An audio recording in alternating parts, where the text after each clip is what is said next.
বন্ধুত্ব ভেঙে যাওয়ার ভয়ে ৫৬ বছরেও বিয়ে করেননি শ্যামল দত্ত ও সরোয়ার। দুজন আলাদা ধর্মের হলেও এ বিভাজন তাদের বন্ধুত্বের মাঝে দেয়াল হয়ে দাঁড়াতে পারেনি। পরিবার ও এলাকার লোকজনের শত বাধা পেরিয়ে আজও তারা একে অপরের হাত ধরে হেঁটে চলে।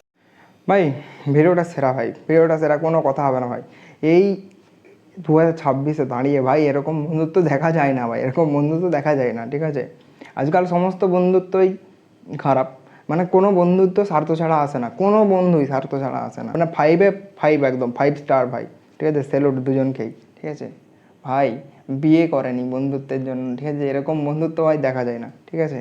আবার মানে এই বয়সেও কত, হ্যাঁ এখন তো মানুষ চায় যাতে মানুষ ভালো করে না থাকে, তারপরেও কিন্তু ওরা একসঙ্গে আছে ভাই। ভাবতে পারছো কতটা মানে স্ট্রং বন্ডিংয়ের বন্ধুত্ব হলে এটা হয়, ঠিক আছে। তো সত্যি খুবই ভালো লাগলো আমার ভিডিওটা দেখে, তাই আমি তোমাদের সঙ্গেও শেয়ার করলাম, তোমরাও শেয়ার করো।